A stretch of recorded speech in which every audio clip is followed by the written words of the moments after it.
Hello friends and welcome back to my channel. Today we are going to be making this fun pumpkin spice latte cup just in time for fall. So without any further hesitation, let's jump right in. I hope you all enjoy and please don't forget to like and subscribe. Now for this video I did not record me applying the glitter to the cup. However, if you need an in-depth video, I'll be sure to link one. But I used my favorite adhesive, which is the epoxy method, and I applied PDB's copper sand all over the cup, making sure that I got full coverage.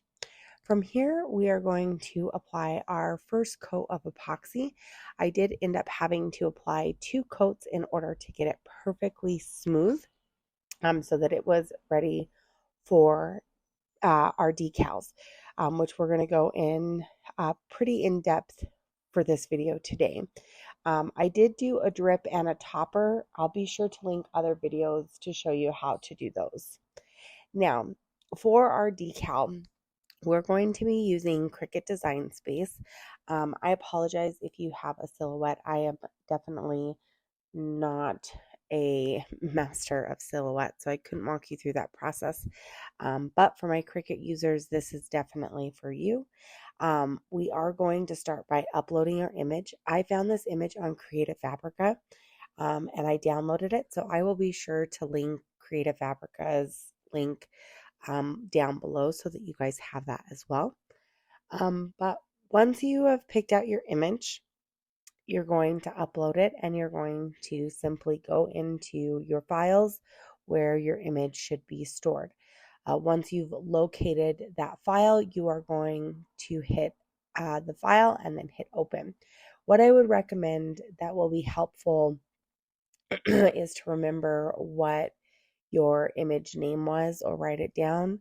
That way you can locate it quickly. From there, you're going to bring your image into Cricut Design Space by clicking open, and we're going to simply go to print and cut. Once we've got the print and cut, you're going to see here, I'm going to start by selecting print and cut. Now, the reason that I did this is because the way this image was created, it was individual cut files. I also flattened the image. Now, the reason for this is because when we get to the cut portion, I don't want it to cut those individual portions. I want it to cut the entire label. So, flattening it is going to make it just one solid image versus pumpkin being separate cuts and spice being separate cuts, if that makes any sense. If it doesn't, leave your question below. I'll be happy to answer it the best that I possibly can. From here, once I've done this, I'm sizing it. So for this, I did 3.5 by 3, which was a pretty good size for the cup that I was going to be using, because I'm using a 20-ounce skinny straight. Once I have this all set, I'm going to make sure that it's positioned correctly on the paper that I'm going to be using, and we're going to hit continue. From there, we're going to send it to the printer, and you're going to get another box that pops up. I did leave the ad bleed on because I was going to be cutting this with my Cricut. And then I also selected System Dialog. Now what this will do is pop up a separate system that will help you with your print settings. So I make a few changes here, and that will vary depending upon the image that I am using. But for this, I just made sure that I changed it to high quality, and that my printer knew that my sticker paper was glossy. Now, if you are using a glossy finish, one thing I would recommend is you'll see how on the image there are little black lines outlining the image that we're printing.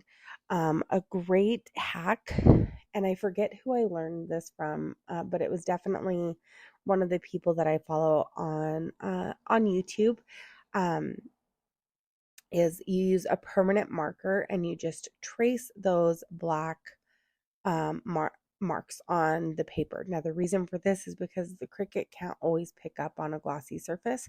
So this will help it register the cut marks so that you get a really nice seamless cut. So for me here, you're seeing me fiddle around. I want to make sure that I'm using the correct printer because I have multiple printers and that my print quality is where I want it. Um, from there, I'm going to hit print, and then it's going to print and cut on my Cricut Maker.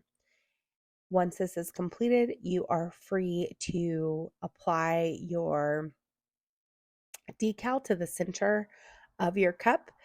If you're doing a drip or a topper, now is a good time to start working on that so that your drip is ready to go. Like I said, I didn't go into depth on the drip or the topper for this particular video, but I will be sure to link um, some other videos below so that you guys can go back and check those out if you want more information. And once that's done, you guys, you put on your final 2 coats of epoxy and you are good to go. So with that, I hope that this was helpful. I hope that you guys enjoyed this. I know this was a little more on the system side versus making the cup side. So if you would like more of these videos, please let me know in the comments. I'll be happy to show you anything that I know that I can teach you. But aside from that, guys, we are pretty much done. I'm going to let this play through so you can kind of watch. I'm repeating the same steps because sometimes it gets lost as we go through the video. But with that, I hope you all have a wonderful, wonderful day, and I will see you guys next week. Bye now.